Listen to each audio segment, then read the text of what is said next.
Excellences, Monsieur le directeur des cabinets adjoints du Président de la République, chef de l'État, Sa Divinité Simon Kimbangu Kyangani, chef spirituel et représentant légal de l'Église kimbanguiste, Son Excellence, Monsieur le ministre de la Santé publique de la République démocratique du Congo, Madame et Monsieur les conseillers directs de Sa Divinité Simon Kimbangu Kyangani,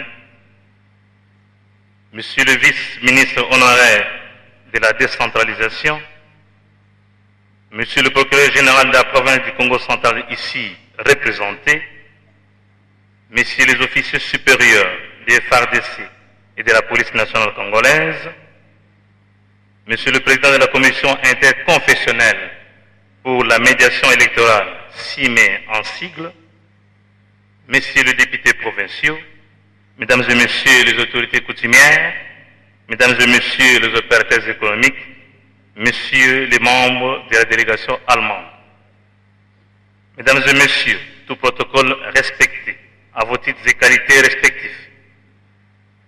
Un jour unique, exceptionnel et plein de grâce, car nous célébrons les 100 ans d'un homme. J'ai dit bien, nous célébrons les 100 ans d'un homme, celui que le feu président Joseph Désiré Mobutu qualifia de prophète égal à Simon Kimbangu. C'est donc un autre vrai et réel Simon Kimbangu dans ses attributs divins. Je cite le Père Saint-Esprit Joseph Diangenda Kuntima. Est-ce une simple coïncidence que le 22 mars de chaque année soit déclaré par les Nations Unies Journée internationale de l'eau? L'eau, c'est la vie. L'âme est également la vie. Celui qui souffla l'âme dans l'homme, c'est le Saint-Esprit. Joseph Diangenda Kuntima est Saint-Esprit.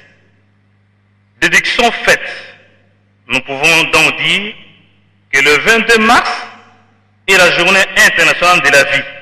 Mieux, la journée internationale du Saint-Esprit, Joseph Diangenda Kuntima. Voilà qui révèle le caractère international de cette fête universelle, célébrée par toute l'humanité sans en avoir l'attention. En ce jour, permettez-moi de m'acquitter d'un agréable devoir, celui de remercier l'Éternel Dieu, Simon Kimbangu Kyangani, maître des temps et des circonstances, pour avoir permis dans la sérénité le déroulement des festivités du centenaire de cette icône, nous citons Joseph Diangenda Kuntima. D'entrée de jeu, nous remercions vivement son Excellence Joseph Kabila Kabange, chef de l'État et président de la République démocratique du Congo, artisan de la paix, qui ne ménage aucun effort pour la pacification de notre cher et beau pays.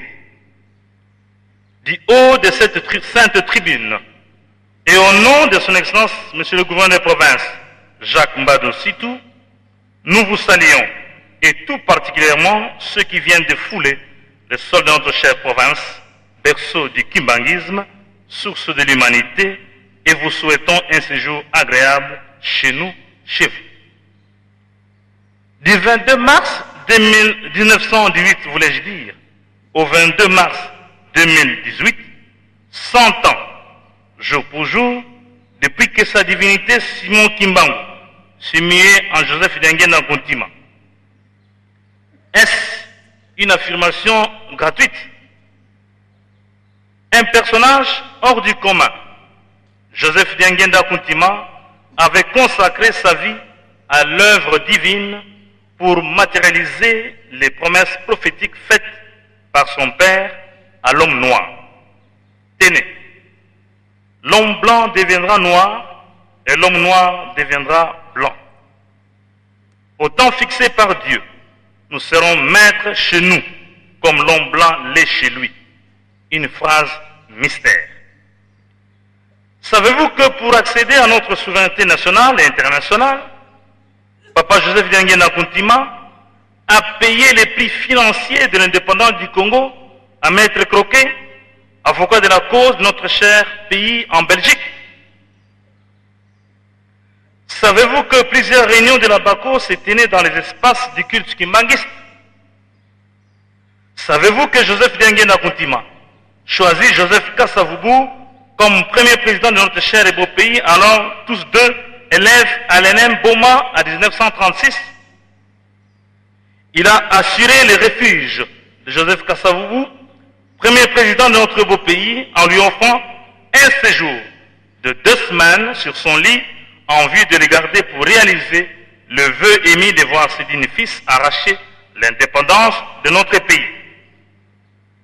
Sur le plan socio-culturel, l'œuvre grandiose, sans concurrent, nous léguée par Joseph Diangenda Kuntima, reste un des principaux acquis et fierté de l'homme noir. Nous citons l'église kimbanguiste. L'éminent professeur Elikia Mokolo dit, je cite, la triptyque, mieux, la trilogie kimbanguiste, Mibeko, Bolingo, Misala, doit être la pensée fondatrice de notre nouvelle citoyenneté. Le professeur Philippe Bioya, d'heureuse mémoire, renchérira en déclarant que la pensée de Simon Kimbangu est un capital à fructifier, matérialisé par un autre Simon Kimbangu, Joseph Diangenda Kuntima. Peut-on chercher ce qu'on ne connaît pas? Pourquoi on les chercherait? Parce qu'on ne les sait pas. Peut-on alors chercher ce que l'on sait? Pourquoi on les chercherait? Car on le sait déjà. Motomoindo Aoutawapi. Question centrale de ces multiples interventions. La chanson de Kamongana Mateta en est une illustration. La pensée primaire véhiculée par ces messages est la prise de conscience de l'homme noir, car dans Joseph Diangenda Kuntima bouillonnait la joie de voir l'homme noir affranchi. Mesdames et messieurs, tout protocole respecté en vos titres et qualités, je me tourne humblement vers notre père Simon Kimbangu Kiangani. Papa Joseph Diangenda Kuntima déclara en Banzangongo, je cite, Batata yeba mama, nga kwikila lukwikila ngavo mono yitata Simon Kimbangu.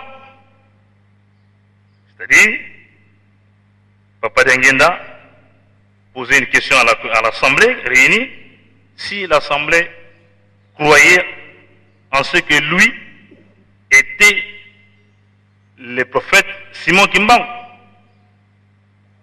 Papa Joseph Diangenda Kuntima n'avait cessé de vanter son père qui viendra tout accomplir. Et voici, venu, Papa Simon Kimbangu Kiangani.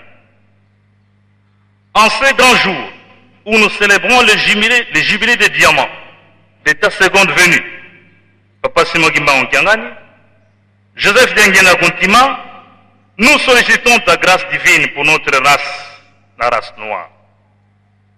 Il faut l'avouer que nous t'avons traité de sorcier, de magicien, et avons jeté des pierres sur toi, et pourtant, c'est de notre bonheur que tu t'es préoccupé. Je suis un Dieu jaloux qui punit l'iniquité des pères sur les enfants jusqu'à la 3e et la 4e génération, dit Exode 25. Dans un cantique kimbanguiste, Papa Simon Kimbangu Kiangani déclare Mpuku ya bakamono ya diankila Tata tangwi fweni pasingeye wadiantu betobana twadiansuni. Chaque 50 ans, Papa Simon Kimbangu Kiangani libère les esclaves. 100 ans après, l'homme noir continue à croupir dans la misère acerbe. Tata, utukatula tena kandombe mumeso, mpasito akemba. Je vous remercie.